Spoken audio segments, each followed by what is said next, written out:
दुष्ट जादूगरनी कालिनी गुस्से से गरजी। उसे ढूंढो, किसी भी हाल में उसे मेरे सामने लाओ। अगर इस बार भी खाली हाथ लौटे तो तुम सब जिंदा नहीं बचोगे। उसके साथ ही डरकर निकल पड़े। लेकिन आखिर वह किसे ढूंढ रही थी? उधर प्रताप और गौरी की खामोशी बता रही थी कि वे अपने बेटे किशन से कोई बहुत बड़ा सच छिपा रहे हैं। प्रताप बोला, गौरी, अब समय आ गया है कि किशन को सब कुछ बता दिया जाए। लेकिन गौरी बोली, अभी नहीं, वो इस सच के लिए तैयार नहीं है। आखिर किशन कौन था और ऐसा कौन सा रहस्य था जिसे उससे बरसों से छिपाया जा रहा था? किशन का 18वां जन्मदिन था। पूरा गांव खुशियों से झूम रहा था।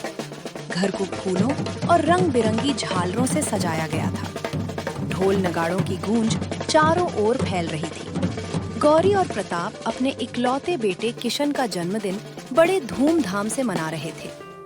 पूरे गांव को निमंत्रण दिया गया था। सब लोग हंस रहे थे, नाच गा रहे थे। लेकिन इस खुशी के बीच गौरी के चेहरे पर एक अजीब सी उदासी साफ दिखाई दे रही थी। वह बार बार किशन को देखती और फिर गहरी सोच में खो जाती। उसके मन में एक ऐसी चिंता थी जिसे वह किसी से कह भी नहीं पा रही थी। किशन ने जब अपनी माँ की आंखों में छिपा दर्द देखा तो वह उसके पास आकर बोला, माँ, आज तो मेरा 18वां जन्मदिन है। आज आपको सबसे ज्यादा खुश होना चाहिए, लेकिन आपके चेहरे पर मुस्कान नहीं है। क्या बात है? आप मुझसे कुछ छिपा रही हैं? मुझे बताइए, आखिर आपको किस बात की चिंता है? गौरी ने तुरंत अपने आंसू छिपाए और मुस्कुराने की कोशिश करते हुए बोली, नहीं बेटा, ऐसी कोई बात नहीं है। बस एक माँ का मन है। जब बच्चे बड़े हो जाते हैं तो उन्हें देखकर मन भावुक हो जाता है। आज तुम पूरे 18 वर्ष के हो गए हो। तुम्हारी खुशी से बढ़कर मेरे लिए कुछ भी नहीं है। किशन मुस्कुरा दिया, लेकिन उसे महसूस हो गया कि उसकी माँ कुछ बहुत बड़ा राज उससे छिपा रही है। उधर जन्मदिन में आए गांव के लोग आपस में धीमी आवाज में बातें कर रहे थे। आज 18 साल पूरे हो गए। क्या उसे सच पता है? नहीं, अभी तक तो नहीं, लेकिन अब वह समय बहुत करीब आ गया है। उनके चेहरों पर खुशी कम और चिंता ज्यादा दिखाई दे रही थी। ऐसा लग रहा था कि पूरे गांव को किसी भयानक रहस्य का पता था, सिवाय किशन के। रात गहरा चुकी थी। जन्मदिन की सारी रौनक अब शांत हो चुकी थी। मेहमान अपने अपने घर लौट चुके थे। चारों ओर सन्नाटा पसरा था। केवल ठंडी हवा और झींगुरों की आवाज सुनाई दे रही थी। गौरी आंगन में खड़ी आसमान की ओर देख रही थी। उसकी आंखें नम थीं और दिल दर्द से भरा हुआ था। उसने दोनों हाथ जोड़कर धीरे से कहा, चाहे कुछ भी हो जाए, मैं अपने घर में कभी अंधकार नहीं होने दूंगी। मेरे जीवन का ये चिराग मुझसे कोई नहीं छीन सकता। अपने बेटे को बचाने के लिए मुझे जो भी करना पड़े, मैं करूंगी। तभी पीछे से प्रताप आकर उसके कंधे पर हाथ रखता है। वह गौरी के चेहरे पर चिंता की गहरी लकीरें देखकर शांत स्वर में कहता है, गौरी, इतनी चिंता मत करो। कुछ बातें इंसान के हाथ में नहीं होती। कभी कभी हमें उन्हें किस्मत और ईश्वर पर छोड़ देना चाहिए। गौरी की आंखों से आंसू बह निकले। वह प्रताप की ओर देखने लगी। प्रताप ने उसका हाथ थामते हुए कहा, अगर ईश्वर ने हमें ये बेटा दिया है तो उसकी रक्षा भी वही करेंगे। मुझे पूरा विश्वास है कि हमारे किशन का कोई बाल भी बांका नहीं कर सकता। तुम अपना विश्वास मत करो। गौरी ने हल्के से सिर हिलाया, लेकिन उसके मन में उठ रहा भय अभी भी शांत नहीं हुआ था। उसे ऐसा लग रहा था जैसे कोई अनदेखा साया धीरे धीरे उनके घर की ओर बढ़ रहा हो। अगली सुबह सूरज की सुनहरी किरणों ने पूरे गांव को रोशन कर दिया। रोज की तरह किशन गांव के चौराहे की ओर निकल पड़ा। चौराहे पर कुछ बुजुर्ग और गांव के लोग चौपाल पर बैठे आपस में धीमी आवाज में बातें कर रहे थे। एक आदमी बोला, पता नहीं कब तक किशन हमारे बीच रहेगा। अब तो बस कुछ ही दिनों का मेहमान है। हाँ, समय बहुत करीब आ गया है। जो होना है उसे कोई रोक नहीं सकता। ये सुनते ही किशन के कदम वहीं रुक गए। उसके चेहरे का रंग उड़ गया। उसके मन में एक के बाद एक कई सवाल उठने लगे। वह तेजी से चौपाल की ओर बढ़ा और घबराई हुई आवाज में बोला, काका, आप लोग कैसी बातें कर रहे हैं? मुझे कौन ले जाएगा? मेरे जन्मदिन वाले दिन भी मैंने आप लोगों को मेरे बारे में इसी तरह बातें करते सुना था। आखिर आप लोग किस बात की चर्चा कर रहे हैं? माँ भी मुझसे कुछ छिपाती हैं। आप सबको कोई ऐसा सच पता है जो सिर्फ मुझे ही नहीं मालूम? कृपया मुझे बता दीजिए, आखिर मेरे साथ क्या होने वाला है? चौपाल पर बैठे सभी लोग एक दूसरे का चेहरा देखने लगे। कुछ देर के लिए वहां गहरा सन्नाटा छा गया। तभी वहां बैठे सबसे बुजुर्ग व्यक्ति ने गहरी सांस ली और गंभीर स्वर में कहा, बेटा, हम तुम्हें कुछ नहीं बता सकते। अगर तुम्हारे माता पिता ने आज तक तुमसे ये बात छिपाई है तो उसके पीछे कोई बहुत बड़ा कारण होगा। उन्होंने किशन की आंखों में देखते हुए आगे कहा, जाओ अपने माता पिता से पूछो, वही तुम्हें पूरा सच बताएंगे। तुम्हारे बारे में जितना वे जानते हैं उतना इस गांव में कोई नहीं जानता। इतना कहकर बुजुर्ग फिर से चुप हो गए। किशन का दिल जोर जोर से धड़कने लगा। अब उसे यकीन हो गया था कि उसकी जिंदगी से जुड़ा कोई बहुत बड़ा रहस्य है जिसे उससे वर्षों से छिपाया जा रहा है। किशन तेज कदमों से घर पहुंचा। उसके चेहरे पर बेचैनी साफ दिखाई दे रही थी। माँ, क्या आप मुझसे कुछ छिपा रही हैं? उसने कांपती आवाज में पूछा। गौरी चौंक गई। क्या हुआ बेटा, तुम ऐसा क्यों पूछ रहे हो? गांव के लोग मेरे बारे में तरह तरह की बातें कर रहे थे। कोई कह रहा था कि मैं कुछ ही दिनों का मेहमान हूँ। माँ, मुझे सच बताइए, मेरे बारे में ऐसा कौन सा राज है जो सबको पता है लेकिन मुझे नहीं? गौरी कुछ पल तक चुप रही। उसके चेहरे पर चिंता और दुख साफ दिखाई दे रहा था। उसकी आंखें नम हो गईं, लेकिन उसने खुद को संभाल लिया। वो मुस्कुराने की कोशिश करते हुए बोली, नहीं बेटा, ऐसा कोई राज नहीं है। लोगों की आदत होती है बेवजह बातें बनाने की। वे तुम्हारे बारे में भी तरह तरह की अफवाहें फैला रहे हैं। फिर उसने प्यार से किशन के सिर पर हाथ फेरते हुए कहा, भला मैं अपने बेटे से कोई बात क्यों छिपाऊंगी? किशन ने माँ की बात सुन तो ली, लेकिन उसका मन मानने को तैयार नहीं था। वह सोचने लगा, माँ की आंखें कुछ और ही कह रही थीं। जरूर कोई ऐसा सच है जो मुझसे छिपाया जा रहा है। आखिर मेरे बारे में ऐसा कौन सा रहस्य है जिसे बताने से माँ भी डर रही हैं? उसके मन में एक के बाद एक सवाल उठने लगे और अब वह हर हाल में उस रहस्य का पता लगाना चाहता था। घने जंगल के बीच एक अंधेरी गुफा थी। वहां भयानक जादूगरनी कालिनी क्रोध से तिलमिला रही थी। वह अपने साथियों पर गरजते हुए बोली, कितने साल हो गए, मैंने तुम्हें सिर्फ एक ही काम दिया था, उसे ढूंढ कर मेरे सामने लाना, लेकिन आज तक तुम उसका पता नहीं लगा पाए। आखिर कब तक मुझे इंतजार करना पड़ेगा? गुस्से में उसने अपनी जादुई छड़ी उठाई और एक शक्तिशाली मंत्र पढ़ा। अचानक हवा में धुएं का एक गोल चक्र बना। उसमें एक उदास और चिंतित औरत दिखाई देने लगी जो अपने घर में चुपचाप बैठी थी। उसे देखते ही कालिनी जोर जोर से हंसने लगी। तो तुम यहाँ छिपी हो? तुम्हें ढूंढते ढूंढते हमें बरसों लग गए, लेकिन अब तुम हमसे बच नहीं पाओगी। फिर उसने अपने साथियों को आदेश दिया, जाओ, तुरंत चंदनपुर गांव जाओ। उसका बेटा किशन जहां भी मिले उसे पकड़कर मेरे पास ले आओ। आदेश मिलते ही कालिनी के सभी साथी तेजी से चंदनपुर गांव की ओर निकल पड़े। उधर चंदनपुर गांव में किशन अपने घर के आंगन में उदास बैठा था।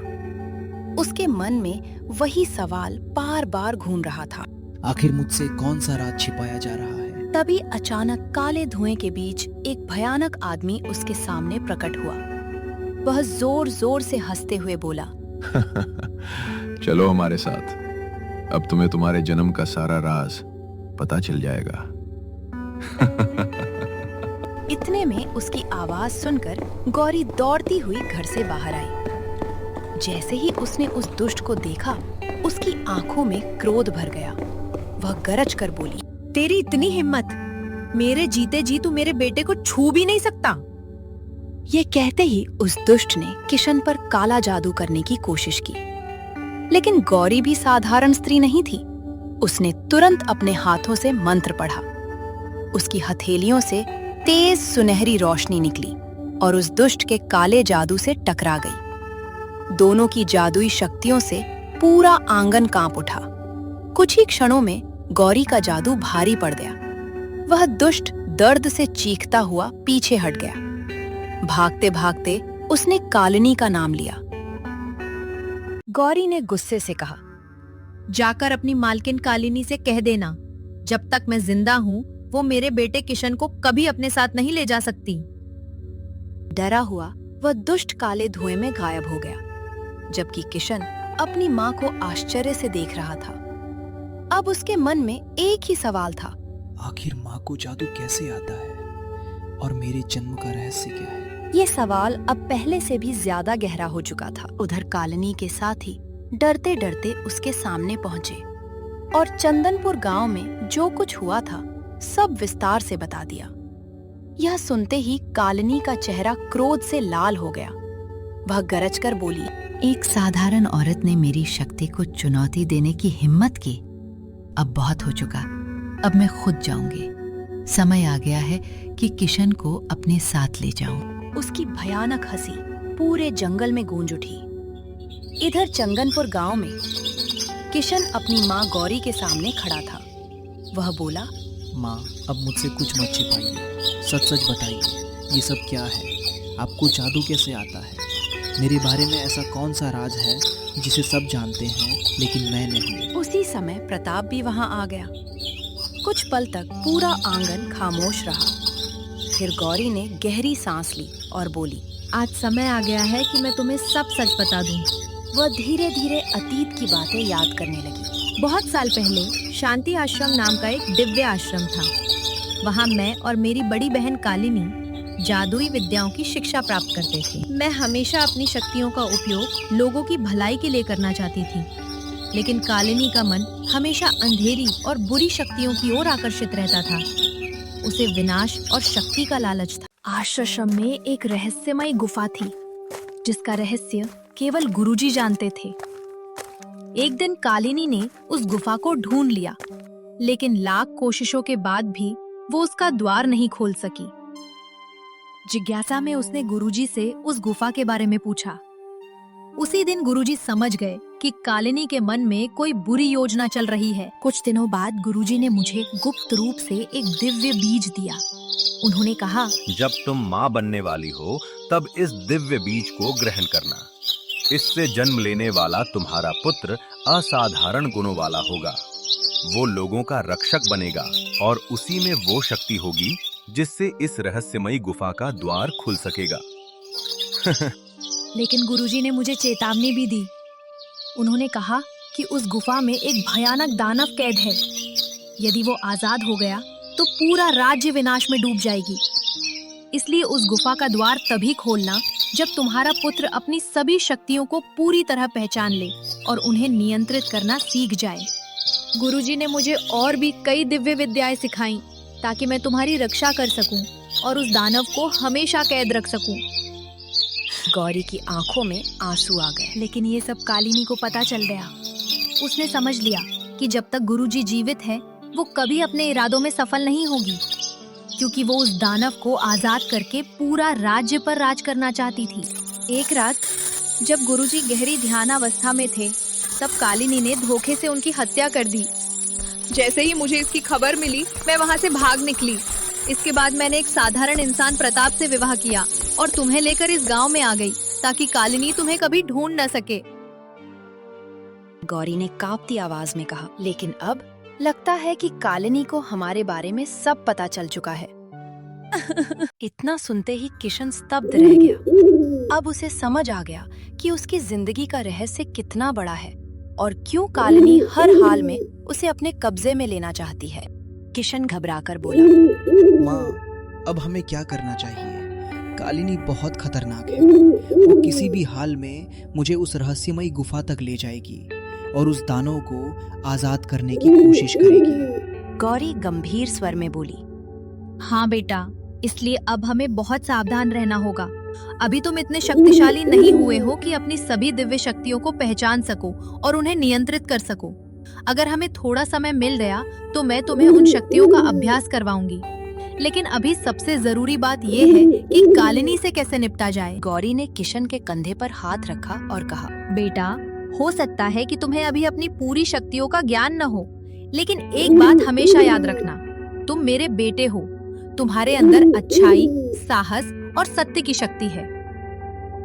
सबसे बड़ी शक्ति जादू नहीं बल्कि विश्वास होता है। अगर तुम्हें अपनी माँ पर विश्वास है तो वही तुम्हारी सबसे बड़ी ताकत बनेगा। उसी विश्वास के बल पर हम कालिनी जैसी दुष्ट जादूगरनी को भी हरा देंगे। तुम्हारे पिता ने भी वर्षों पहले मुझ पर विश्वास किया था। उसी विश्वास की वजह से कालिनी इतने वर्षों तक हमें ढूंढ नहीं पाई। लेकिन सच को हमेशा के लिए छिपाया नहीं जा सकता। आज तुम्हारी परीक्षा है बेटा। ये परीक्षा तुम्हारी जादुई शक्तियों की नहीं बल्कि तुम्हारे विश्वास, साहस और धैर्य की है। अगर तुम अपने मन को डरने नहीं दोगे और मुझ पर विश्वास रखोगे तो हमारी जीत निश्चित होगी। कुछ पल सोचने के बाद गौरी बोली, ध्यान से सुनो, अब से तुम कभी भी अकेले घर से बाहर नहीं जाओगे। जब तक मैं वापस ना आ जाऊं तुम घर के अंदर ही रहोगे। किशन ने सिर हिलाते हुए कहा, ठीक है माँ, मैं कहीं नहीं जाऊंगा। गौरी ने प्रताप की ओर देखा और बोली, मुझे एक जरूरी काम से बाहर जाना होगा, तुम दोनों सावधान रहना। इतना कहकर गौरी चली गई। थोड़ी देर बाद प्रताप भी किसी काम से घर से बाहर निकल गया। घर में अब किशन अकेला था। अचानक चारों ओर तेज हवा चलने लगी। आसमान काले बादलों से ढक गया। काला धुआं पूरे आंगन में फैल गया। उसी धुएं के बीच से एक भयानक ठहाका गूंजा।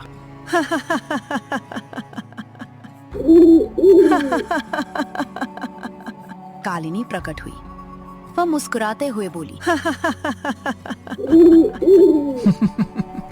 बहुत छिपा लिया तुम्हें गौरी। अब कोई तुम्हें मुझसे नहीं बचा सकता।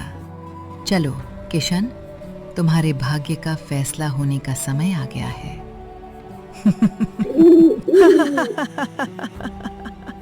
कालिनी ने अपनी जादुई शक्ति से किशन को बांध लिया। किशन ने छूटने की बहुत कोशिश की, लेकिन वह असफल रहा। कुछ ही क्षणों में कालिनी उसे लेकर रहस्यमयी गुफा के सामने पहुंच गई।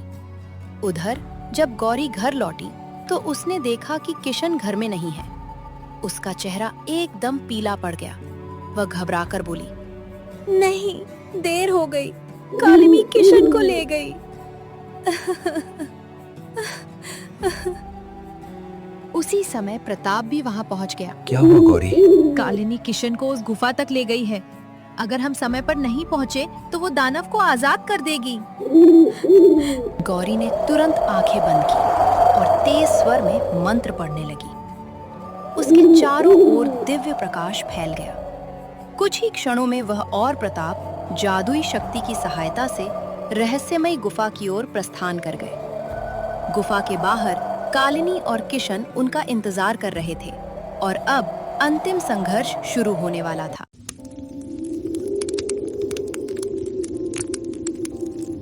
गुस्से से कालिनी की ओर देखते हुए बोली, बरसों बीत गए लेकिन तुम बिल्कुल नहीं बदली। तुम्हारे अंदर की बुराई आज भी वैसी ही है। आज तुम्हारी इस दुष्टता का अंत होगा। अब समय आ गया है कि तुम इस दुनिया को हमेशा के लिए छोड़ दो। ये सुनकर कालिनी जोर जोर से हंसने लगी।